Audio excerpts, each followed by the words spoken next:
소셜미디어, 우리 삶에 어쩌면 끝나지 않는 평가 시스템을 만들어냈죠. 오늘은 바로 이 거대한 심리적 성적표가 어떻게 작동하는지 그 속을 한번 자세히 들여다보려고 합니다. 자, 이걸 한번 생각해보죠. 우리가 겪는 대부분의 평가는 끝이 있습니다. 학교 시험도 직장에서의 평가도 언젠가는 마무리되죠.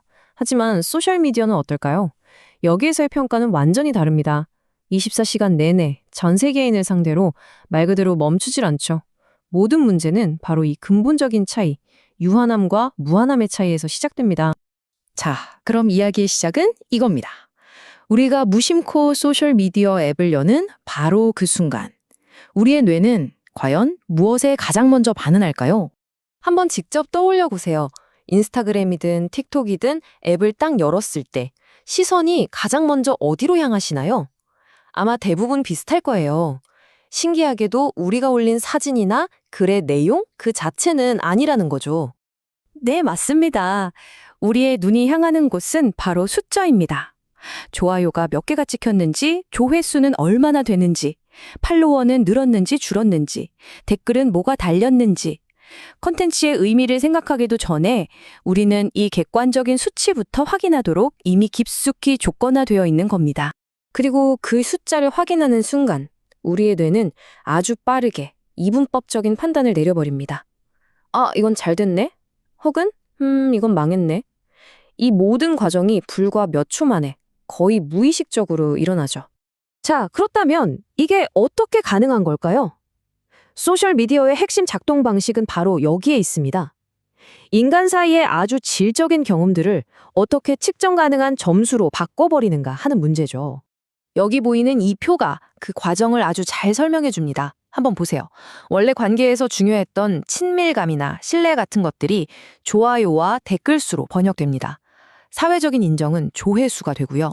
한 사람의 영향력과 지위는 팔로워 수로 간단하게 측정되죠. 이토록 복잡하고 미묘한 인간관계의 가치들이 아주 단순하고 명쾌한 숫자로 바뀌어버리는 겁니다. 그리고 이 점수 시스템이 가져온 결과를 한 문장으로 요약하면 바로 이렇습니다. 우리의 관계는 전보다 훨씬 넓어졌지만 동시에 훨씬 얕아졌다는 것. 아니 근데 왜 우리는 이토록 숫자에 집착하게 되는 걸까요?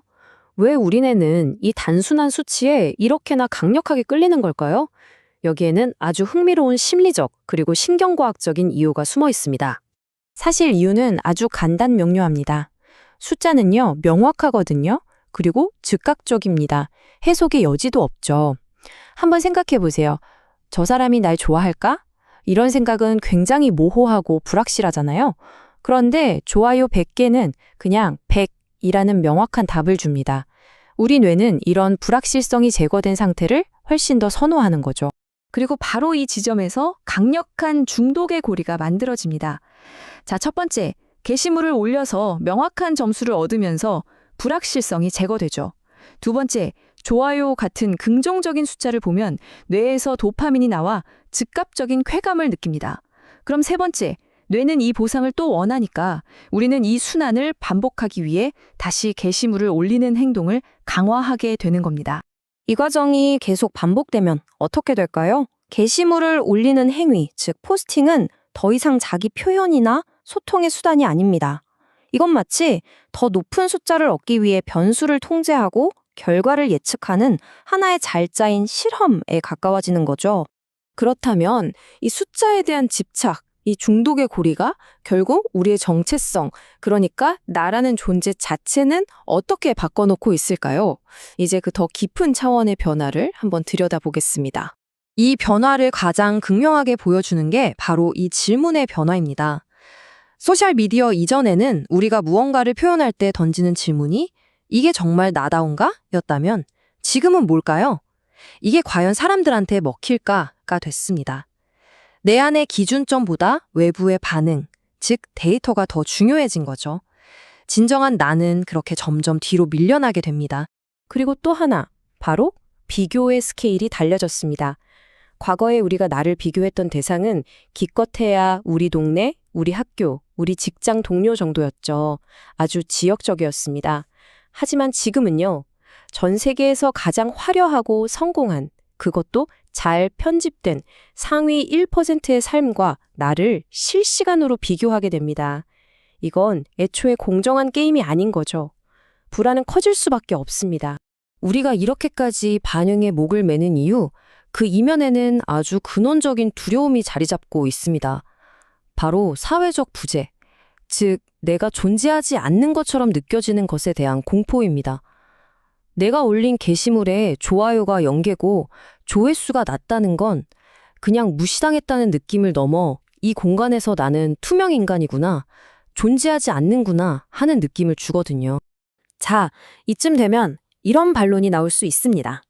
그렇게 싫으면 그냥 안 하면 되는 거 아니야? 라고요. 하지만 과연 그게 그렇게 간단한 문제일까요? 이제 소셜미디어는 단순한 취미가 아니라 우리가 살아가는 하나의 거대한 환경이 되었다는 점을 이해해야 합니다. 네, 정말 많은 사람들이 이렇게 말하죠. 그냥 그만두면 되잖아. 라고요. 얼핏 들으면 굉장히 합리적인 말 같습니다. 하지만 이 질문은 아주 중요한 사실 하나를 놓치고 있어요. 바로 소셜미디어가 이제는 개인의 선택 문제를 넘어 거대한 사회 시스템, 하나의 환경, 그 자체가 되어버렸다는 점입니다. 더 이상 소셜미디어는 단순히 시간을 보내는 도구가 아닙니다.